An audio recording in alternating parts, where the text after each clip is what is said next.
In many rural parts of Africa, there are villages that do not appear on maps. Not because they don't exist, but because people don't want them to be found.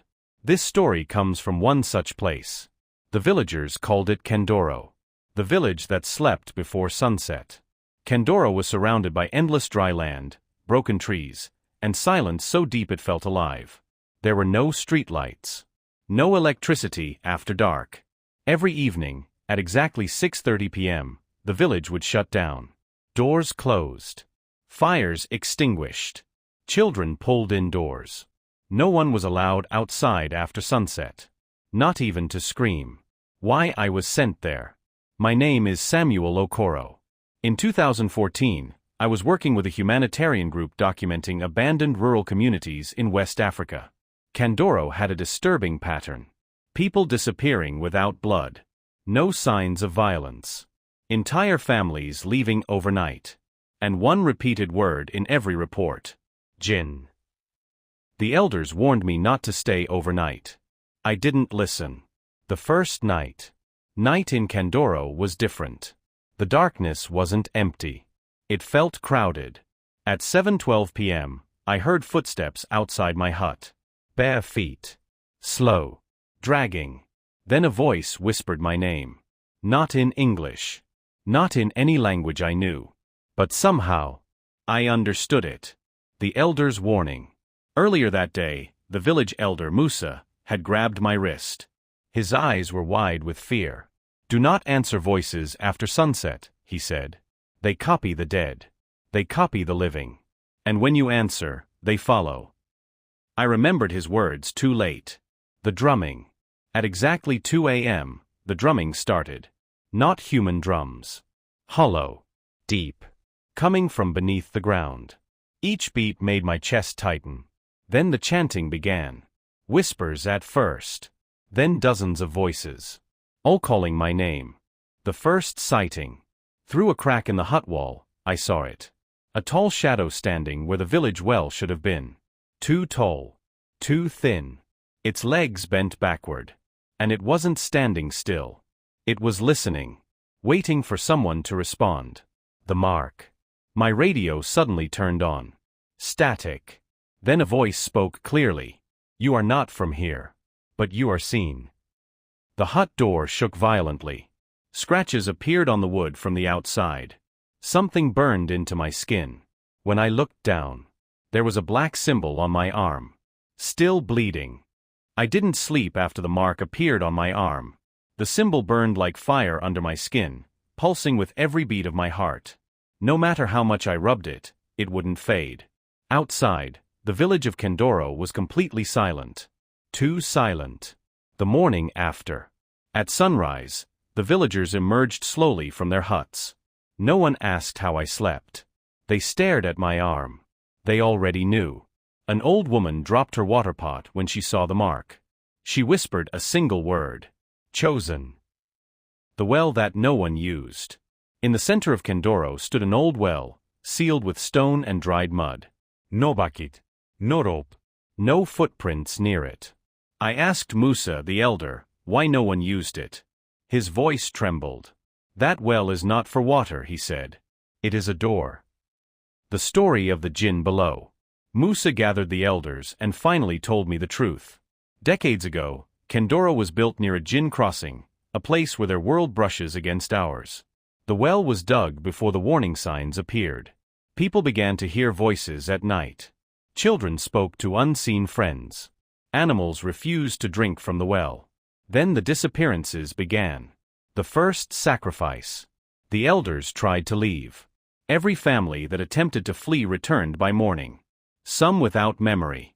Some without speech. Some without their shadows. So they made a decision. They sealed the well. And every year, they offered something to keep the Jinn asleep. Not blood. Not animals. A voice. Why I was marked. The Jinn didn't want villagers anymore. It wanted someone unconnected. Someone from outside. Someone who would answer. Someone like me. The drumming returns. That night, the drumming started earlier. 11:11 p.m. The ground vibrated. The sealed well began to crack. Whispers rose from beneath the earth. Come closer. We need your voice. My body moved on its own. I walked toward the well. The villagers watched from their huts. No one stopped me. What came out? The stone seal split open. Cold air rushed out. Then a hand emerged. Black. Cracked. Too many fingers. And a voice spoke, not from the well, but from inside my head. You will speak for us. I don't remember walking back to my hut. The next thing I knew, I was lying on the dirt floor, gasping for air like I had been underwater. The mark on my arm was darker now. Raised. Moving, as if something beneath my skin was breathing. Outside, Kandoro was awake. And it was screaming. The night the rules broke. The sun had set only minutes earlier. Yet people were outside. Running. Crying. Praying. That had never happened before. The village rules were broken. And when Kandoro broke its rules, the Jinn answered. The shadows with no feet. From the edge of the village, figures began to appear. Tall shadows. They didn't touch the ground. No feet. No faces. Just shapes bending the darkness around them. Dogs howled and tore at their chains until their necks bled. Then the dogs went silent. The elder's confession. Musa found me and grabbed my shoulders. Tears streamed down his face. We lied, he said. The offering was never once a year. When the Jinn are hungry, they take many. He pointed at my arm. You are not the sacrifice. You are the door. The well opens fully. The sealed well shattered. The earth collapsed inward. Cold wind exploded outward, knocking people to the ground. Voices poured out, hundreds of them. Some sounded like children.